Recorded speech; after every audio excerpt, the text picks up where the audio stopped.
예전에도 몇 번 들었고요. 요즘에도 좀 듣긴 하는데 중금속에 대해서 안 좋다는 건 아는데 음식물을 통해서도 들어온다고 하는데 중금속이 어떻게 들어오는 거예요? 음식만 먹었는데도 불구하고 중금속까지 우리 몸에 들어온다 이렇게 얘기하니까 잘 이해가 안 가시죠? 우리 주변에서 중금속에 대한 위협이 생각보다 가까이 있다는 사실입니다.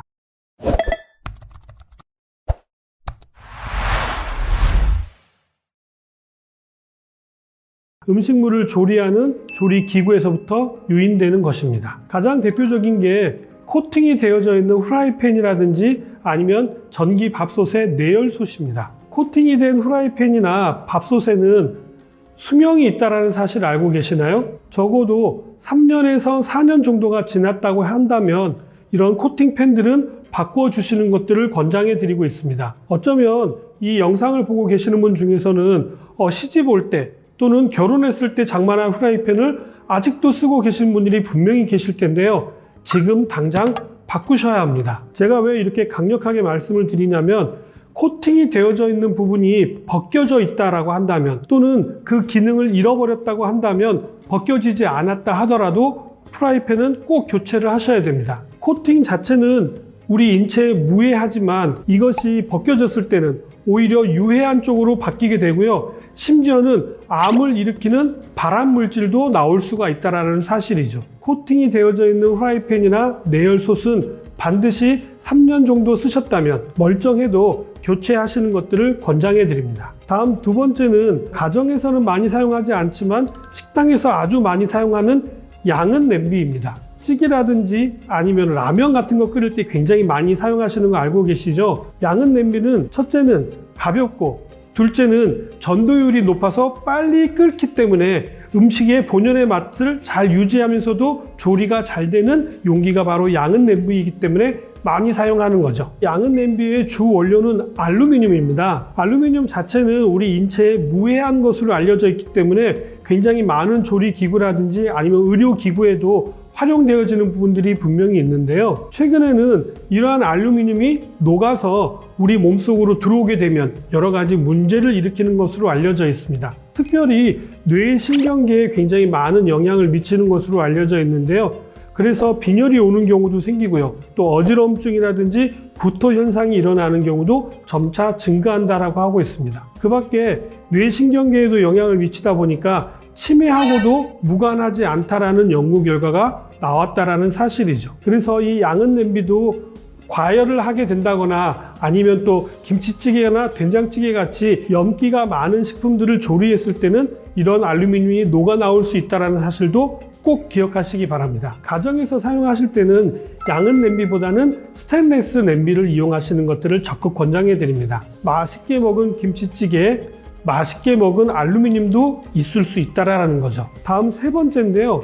이건 아마 의외라고 생각하시는 분들이 굉장히 많으실 거예요. 그게 바로 뭐냐면 나무로 만들어진 조리기구들입니다. 튀김용 젓가락이라든지 아니면 면을 삶을 때 쓰는 젓가락 같은 경우도 긴 젓가락이 있잖아요. 그것도 나무로 만들어져 있고요. 국자라든지 수저 또 심지어는 그릇 같은 경우도 나무로 되어져 있는 것들을 사용하시는 분들이 의외로 많다라는 거죠. 보통 이런 나무라고 하면 뭐 친환경적인 거 아니야? 이렇게 생각하시는 분들이 많은데 그릇 자체는 또는 조리기구 자체는 친환경적입니다만 나무로 만들어진 조리기구들은 물이라든지 아니면 국물들을 흡수하기에 아주 좋은 환경으로 되어져 있다는 사실이죠. 조리가 된 양념 같은 것들이 이런 나무 그릇이라든지 나무 젓가락에 배일 수 있다는 거죠.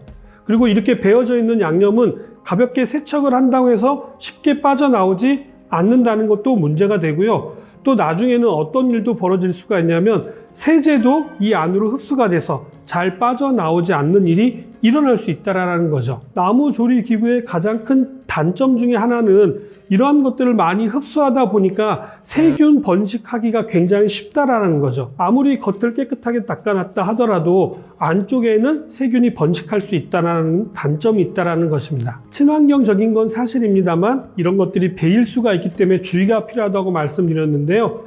이런 경우에는 실리콘이 코팅되어져 있는 나무젓가락을 이용하신다거나 실리콘용 조리기구를 사용하시는 것들을 적극 권장해 드립니다. 실리콘은 타지도 않고 그리고 냄새 배임이나 색 배임도 일어나지 않기 때문에 아주 위생적으로는 좋은 조리기구가 될 수 있습니다.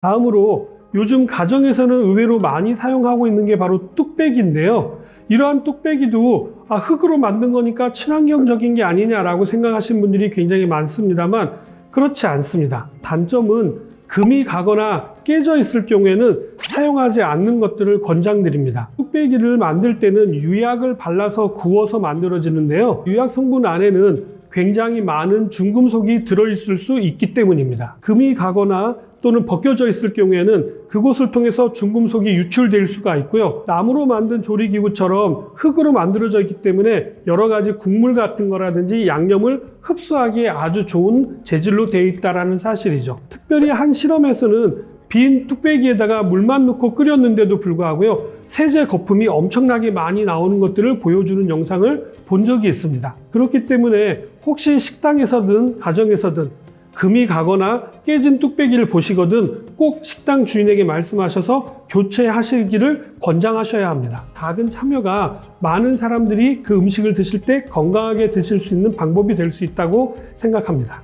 나무로 만든 조리기구라든지 이런 뚝배기 같은 경우에는 그러면 안 쓰는 게 좋으냐? 꼭 그렇지는 않습니다. 사용하시되 관리를 좀 특별히 하시는 것들이 필요한데요. 충분히 물에 담궈 놨다가 설거지 하시는 것들을 먼저 권장해 드리고요. 세제를 사용하실 때 중성 세제를 사용하시기보다는 베이킹 소다 같은 천연의 세제를 이용하시는 것들을 권장해 드립니다. 마지막으로 주의하실 게 바로 요리할 때 많이 사용하는 쿠킹 오일입니다. 알루미늄으로 만들어져서 인체에는 무해한 것으로 많이 알려져 있습니다만 강한 산이라든지 아니면 강한 알칼리에 이런 알루미늄이 녹아 나올 수 있다는 사실이죠. 김치라든지 단무지라든지 젓갈 또는 고추장, 된장 같은 경우를 담게 되면은 시간이 지나면 지날수록 알루미늄이 용출되어서 나올 수가 있기 때문에 주의가 필요합니다. 가급적이면 비닐봉지에 담거나 아니면 유리 그릇에 담는 것들을 적극 권장해 드립니다. 쿠킹 오일을 가장 많이 사용하는 데가 어딜까요? 김밥을 쌀 때 쿠킹 오일로 많이들 싸시는데요. 쿠킹 오일을 잘 보신 분들은 아실 텐데요. 한쪽 면은 반짝반짝 빛이 나고 한쪽 면은 그렇지 않는 면이 있잖아요. 어느 쪽으로 음식물을 담아야 될까요?